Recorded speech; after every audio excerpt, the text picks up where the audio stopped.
সাধাৰণ নাৰীৰ দৰেই এদিন ময়ো আছিলোঁ কাৰোবাৰ সপোন ৰাগিনী।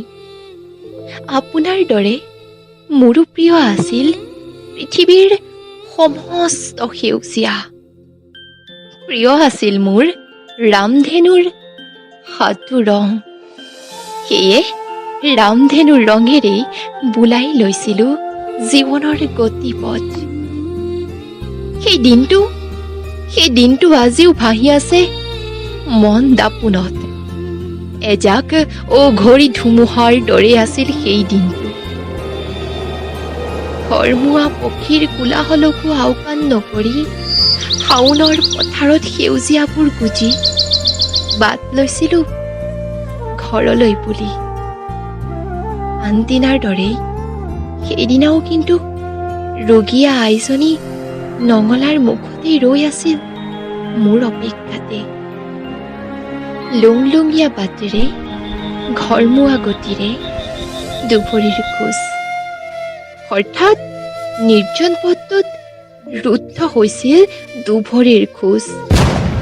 হেঙুলীয়া বেলিটো লাহে লাহে হেৰাই গৈছিল আকাশৰ বুকুত। আন্ধাৰবোৰ ফালি এদল অমানুহে বেৰি ধৰিছিল মোক। দুচকুত অস্পষ্ট আন্ধাৰ। বুকুৰ আঁচলখনত ওলমি সপোনবোৰ সৰি পৰিছিলে মোক নুসুধাকৈ। ৰাং কুকুৰৰ টনা আজোৰাত খহি পৰিছিল চপৰা চপৰে শৰীৰৰ মঙহ। উশাহবোৰ ঘন হৈ আহিছিল অতজ্ঞ যন্ত্ৰণা।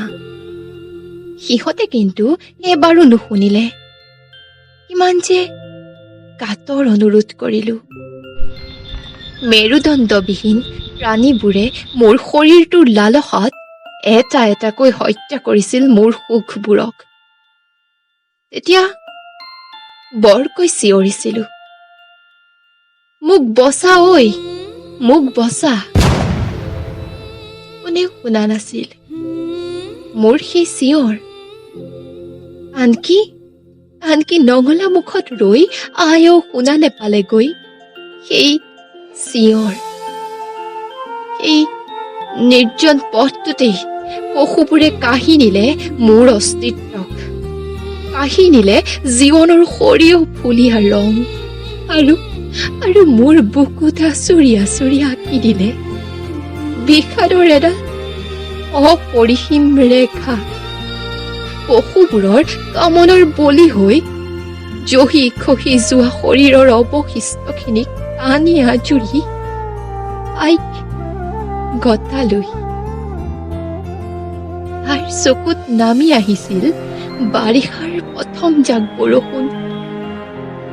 মানি ল'ব পৰা নাছিল আয়ে মই যে ধৰ্ষিতা।